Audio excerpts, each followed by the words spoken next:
Bon les amis, on entame aujourd'hui la partie la plus complexe du travail, mais aussi la plus libératrice. Dans deux précédentes vidéos, je vous raconte comment je me suis échappé de l'emprise physique de ma mère à mes 19 ans, puis comment j'ai mis un terme à l'emprise psychologique qu'elle avait sur moi. Mais mon chemin ne s'arrête pas là. Lorsque j'ai commencé à vivre sans la côtoyer, eh bien, je n'étais pas totalement libre, intérieurement. Après 19 ans passés en sa présence, il se trouve que mon cerveau et mes mécanismes de comportement s'étaient construits en réaction à la manière dont elle me traitait. J'étais conditionné à la peur, à la culpabilité, au doute, au sentiment de redevabilité et au sacrifice de moi aux mauvaises personnes. Je savais pas dire non, je savais pas ce que je voulais vraiment, j'osais pas faire des choix qui déplaisent aux autres et je laissais un peu les autres décider de ce qui allait se passer dans ma vie. Même loin d'elle, je n'arrivais pas à vivre pour moi-même et par moi-même. Je reproduisais les mêmes schémas de comportement.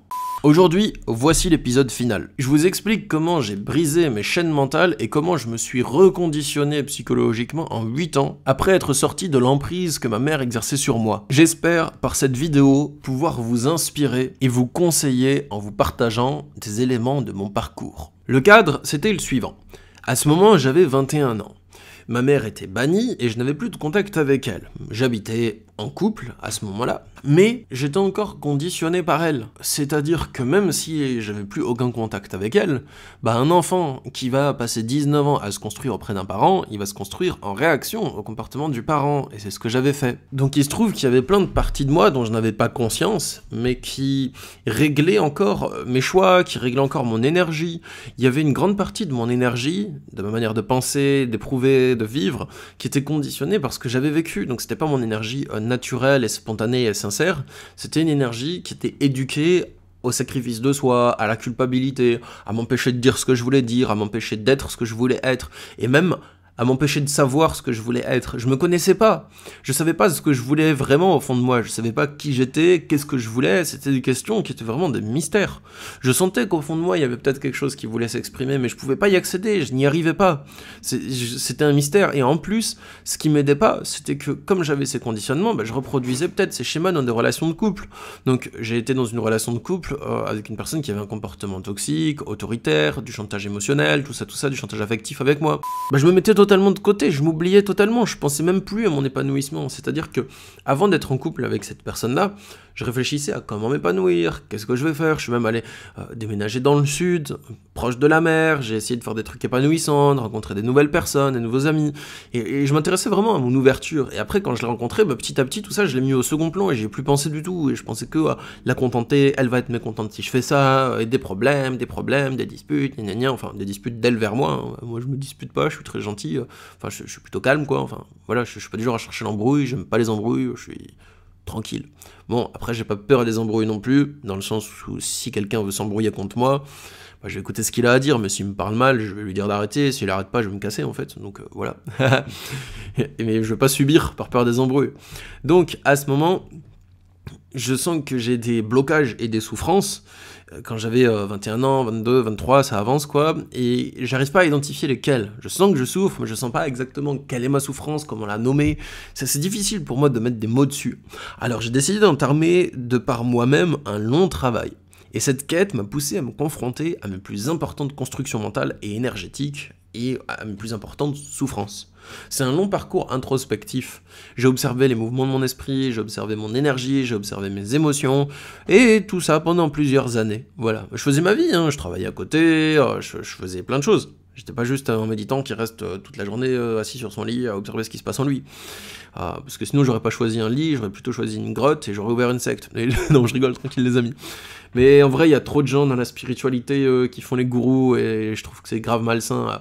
Tous les gens qui vous disent que seule leur voie spirituelle est la bonne, c'est malsain. Enfin, j'ai fait une vidéo là-dessus sur les dogmes, sur ma deuxième chaîne YouTube, Stan Carré, Journal de bord. Si vous souhaitez voir ça, voilà, j'en parle.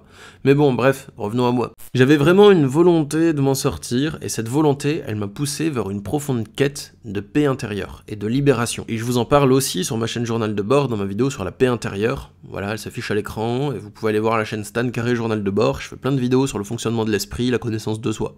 Je parle pas vraiment de relations toxiques dessus, enfin, c'est pas les sujets principaux des vidéos. Voilà, mais c'est une bonne chaîne, je l'aime beaucoup. Allez y jeter un œil les amis si ça vous intéresse. Je peux pas tout vous raconter ici de comment je me suis libéré des chaînes mentales, mais je vais vous raconter 3 exemples très parlants. Pourquoi je pourrais pas tout vous raconter? Parce que le parcours que j'ai eu intérieurement, il est trop long en fait, et je peux pas tout vous raconter dans une seule vidéo.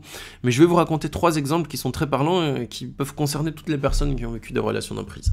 Premièrement, je me suis libéré de la culpabilité. La culpabilité, sa manifestation principale, c'était que je me forçais à rester en couple par culpabilité. Dans une relation qui était toxique en plus, avec une personne qui voulait pas spécialement mon bien, pas malveillante non plus, mais qui voulait que je fasse les choix qui lui plaisaient, même si ça me faisait pas du bien, voilà. J'étais conditionné, pourquoi ? À cette culpabilité, parce que ma mère, elle me traitait comme ça. Si je faisais pas ce qu'elle voulait, elle me faisait comprendre que c'était très mal. Et elle me le disait, et ensuite elle me punissait, ensuite elle me cognait, ensuite elle me forçait à copier des lignes, et quand j'avais trop de lignes à copier, en fait elle me mettait dehors, et elle me disait d'aller copier les lignes dehors toute la journée. Je passais mon week-end à ça.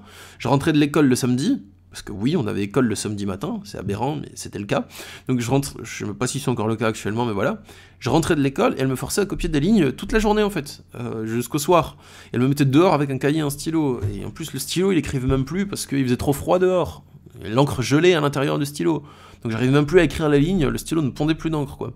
Donc je devais prendre un crayon, mais la mine du crayon, quand il faisait froid, c'était dur d'écrire avec aussi, elle se cassait, enfin... Bon bref, c'était un cauchemar. J'avais des centaines de lignes à écrire tous les jours. Bon, heureusement, elle est bannie. À ce moment, je me suis conditionné à me sentir coupable dès que je remplissais pas les attentes des autres. En plus, ma mère me disait que c'était de ma faute si elle était triste, que c'était de ma faute si ça n'allait pas, donc je finissais par le croire. Et en couple, je reproduis ce schéma, donc je me suis auto-inhibé par peur de rendre l'autre triste, je ne faisais pas ce qu'elle veut, et je me suis même poussé à rester dans des relations de couple dans lesquelles je voulais plus rester, qui me faisaient pas du bien, mais juste parce que l'autre serait triste ou serait en colère si je décidais de rompre. Donc j'avais peur de la rendre triste et le sentiment d'être une mauvaise personne si je ne faisais pas ce que l'autre veut, même si ça me fait du mal de rester. Et aussi, j'avais le sentiment que l'autre personne se mettrait en colère et que je devrais subir sa colère et encaisser sa colère. Alors que tout ça, c'est entièrement faux. Déjà, si je quitte quelqu'un, je ne lui fais pas du mal. Et ça, c'est important à intégrer. Peut-être que l'autre personne peut en souffrir, mais c'est pas moi qui suis à l'origine de sa souffrance, c'est elle qui se l'auto-inflige. Et ça dépend de la manière dont je la quitte. Si je la quitte avec méchanceté, si je la quitte avec une attitude qui est vraiment mauvaise, faire des rumeurs sur elle et tout, c'est pas sain, voilà. C'est pas sain de ma part. Donc là, c'est moi qui suis responsable de lui faire du mal, on va dire. Mais si je fais que la quitter gentiment parce que ça me convient plus et m'extraire et la traiter de manière saine, je suis pas responsable de faire du mal à l'autre. C'est aussi l'autre qui ne remarque pas que moi je vais mal, peut-être, ou c'est aussi l'autre qui voudrait que je reste alors que ça me fait pas du bien. Elle est aussi responsable de sa souffrance, que son organisme produit pour lui indiquer qu'il y a une incohérence dans son esprit. Enfin, voilà. Ok, l'autre en souffre, mais c'est pas pour ça que ça fait de moi une mauvaise personne, simplement parce que je m'extrais d'une relation qui ne me convient plus. C'est important à intégrer. Et de même que, si je veux quitter quelqu'un et que cette personne se met en colère, elle a le droit. Mais si sa colère, elle commence à être abusée, et que ça se transforme en rage et en harcèlement, en fait, moi, je veux pas subir ça. Et j'ai le droit de quitter la personne, et ensuite de m'extraire des conséquences qu'elle veut me faire subir.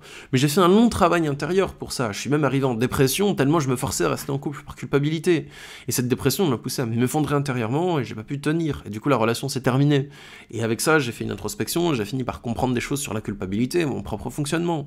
Plus tard, j'ai compris des choses aussi sur le fait que je m'empêchais d'accéder à mon énergie authentique, sur le fait que je m'empêchais de m'exprimer, de dire non, de poser mes limites à l'autre, de dire ce qui me plaisait, ce qui me déplaisait, et je m'empêchais de l'assumer à l'autre parce que j'avais peur des réactions de l'autre tout le temps, et ça c'était le conditionnement que j'avais vécu de ma mère, surtout même quand j'étais en couple avec quelqu'un de très gentil, et du coup je pouvais des fois m'empêcher de dire ce que je voulais vraiment, ou de parler franchement, par peur des réactions, alors que c'était une personne saine, mais c'est juste comme ça que moi j'étais conditionné intérieurement.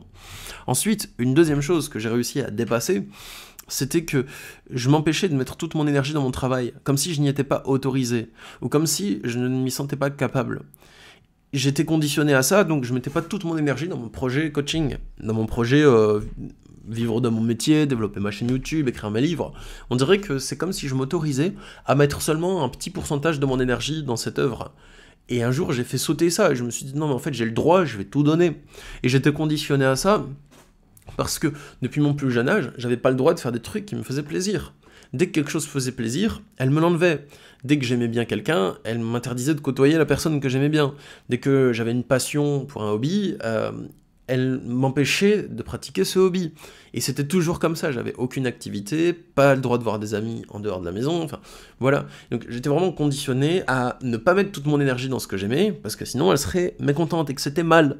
En fait les amis, je pourrais continuer encore longtemps à vous énumérer des trucs comme ça, parce que j'ai vraiment dépassé beaucoup de choses, de par mon introspection et mon travail introspectif. C'est à la fois une puissante volonté de m'en sortir, plus une observation de soi, plus tout un tas de techniques que j'ai développées pour dépasser mes émotions de souffrance qui m'ont permis, petit à petit, de me libérer de ces conditionnements. Mais il faut d'abord que j'ai envie de m'en libérer, ensuite que je m'observe, histoire d'essayer de voir ces conditionnements, d'essayer de les remarquer, de les repérer, et ensuite que je fasse un travail pour les modifier petit à petit, et c'est ce que j'ai fait pendant 8 ans en fait, mais de manière assez intensive. Mais ça occupait quand même une place qui était quasi permanente dans mon esprit, j'y pensais quasiment tout le temps. Et si vous souhaitez avoir mon accompagnement individuel en consultation, pour vous aider à vous déconditionner, vous libérer intérieurement, après avoir vécu une relation d'emprise, à accéder à votre énergie authentique, à dépasser vos culpabilités, changer de schéma de relationnel pour plus reproduire les mêmes erreurs, tout ça, il y a le lien directement sous la vidéo pour prendre un rendez-vous avec moi pour me contacter. Bon, le dernier point que je souhaitais vous partager, c'est que j'ai aussi remarqué que j'avais une incapacité à accéder à mon énergie authentique. J'avais limite un rejet, une honte de cela. Je portais beaucoup de jugements très durs sur moi-même, comme si j'étais immoral de vouloir être, tout simplement. Immoral de suivre mes envies, de suivre ce qui me faisait réellement plaisir au fond de moi. Je n'accédais pas à qui j'étais vraiment, et je jugeais qui j'étais vraiment, comme si c'était mal. Parce que ce qui j'étais vraiment, c'était pas ce que la société attendait de moi, c'était pas le schéma relationnel qu'on voit dans la société. Et j'ai un intérieur qui est assez particulier, je pense comme celui de tout le monde, mais ou pas, enfin voilà. Mais j'avais beaucoup de mal à accepter qui j'étais vraiment au fond de moi. Et ça encore, c'est un conditionnement que j'ai vécu avec ma mère. Et comment j'ai réussi à le dépasser, bah ça a été très long, voilà. J'ai juste fait de mon mieux pour me connecter à qui j'étais vraiment, pour le manifester, pour le faire vibrer dans mon travail, dans mes écrits, dans mes vidéos, dans qui je suis, pour être de plus en plus lumineux, dans le sens où je laisse passer ma lumière intérieure et la laisse transparaître au travers des ténèbres de mon ego, et la laisser percer les ténèbres jusqu'à ce qu'il ne reste plus que cette lumière, toujours en la liant avec la pertinence du travail, donc authenticité et pertinence, c'est vraiment mes lignes directrices dans mon travail. Et aussi je suis passé par un long conflit intérieur que j'ai réussi à dépasser, ça a pris du temps, mais au final, j'ai réussi à accéder à cette fameuse île en mon centre qu'aucun flot ne peut submerger. Les amis, le parcours est long, mais il vaut vraiment la peine pour se libérer de ces chaînes mentales. Si vous êtes sous emprise, je vous encourage à avancer pour vous libérer. Et si vous avez mis un terme à votre relation d'emprise, si vous avez des souffrances en vous, ne croyez pas qu'elles sont des fatalités, qu'elles sont obligées de rester là toute votre vie, non. Ok, elles sont là maintenant, mais si vous en avez l'envie, vous pouvez petit à petit, étape par étape, les transcender. C'est quelque chose qui est de l'ordre du possible. Je dis pas que c'est simple, je dis pas que c'est court, non. Des fois c'est difficile, des fois ça prend beaucoup de temps, mais c'est pas quelque chose qui est de l'ordre de l'impossible, tout simplement. Quelque chose qui est de l'ordre du possible. Quelle que soit la souffrance que vous vivez actuellement, un jour, vous pourrez la transcender si vous vivez assez longtemps pour ça. Sur ce, si vous aimez bien mes vidéos, abonnez-vous à cette chaîne pour être notifié de mes prochaines vidéos, et il y a le lien dans la description pour me consulter directement en consultation. Moi je vous dis à bientôt les amis, force à vous, prenez soin de vous. Au revoir.